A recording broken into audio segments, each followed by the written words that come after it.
And a woman that I had never met before, I personally had never even heard of her, named Dana Perino, was in the audience. And she said, I saw this guy, JT, he should write a book. Now, as you know, and I'm finding out everyone knows, she's on television, and my phone just started ringing. Yeah, I'm a huge fan of her, and you become friends. So that's exactly. That's probably finally, perfect. Yeah. She's very nice, and she really, came through. She said, yeah, I know, I met this guy, JT, and he should write a book. And I wrote the book, and it was pretty amazing because it was during COVID, and it really gave me something to do. And I just sat down and started, writing my life story. I was adopted. I didn't know anyone in the music business. This is really why I wrote it, and I became a hit songwriter. I just loved watching MTV.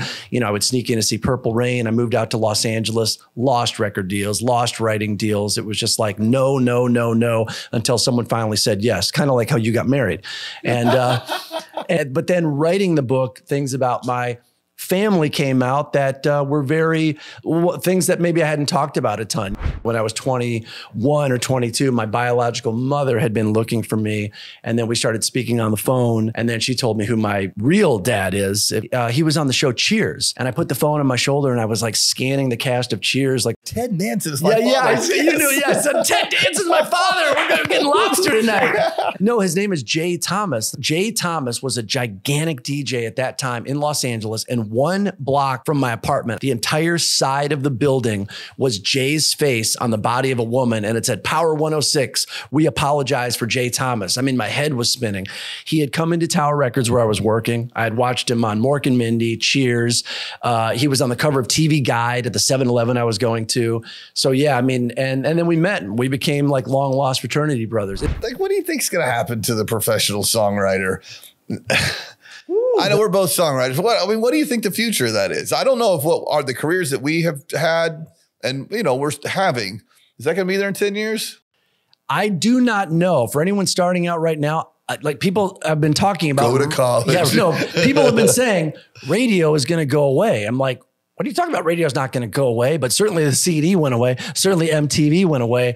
So it's all about streaming. So I can only hope that the people that are making incredible amounts of money off streaming recognize that the songs are what keep it going. And they just have to figure out a way to pay everybody. Listen, I've done great. You've done great. But for the songwriters coming up, songwriting is a real job. It's not like sitting in the basement smoking a bong trying to rhyme, Paul Revere. It's a real job. The world is always going to need hit songs. I mean, you can't imagine. Try to imagine the movie Jaws without the dun-it. You can't. Try to imagine your favorite football team running out on the field and there's not a song playing.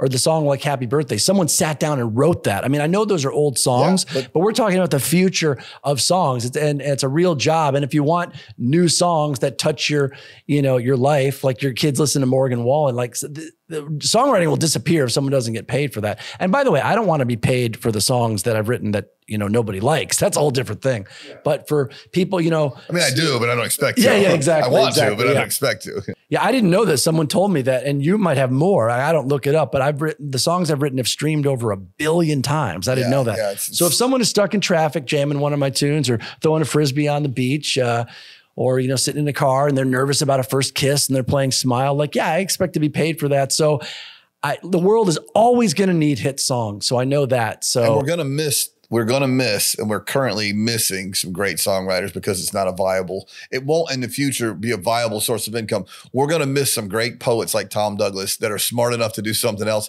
You're not going to probably miss me because that's the only thing I can do.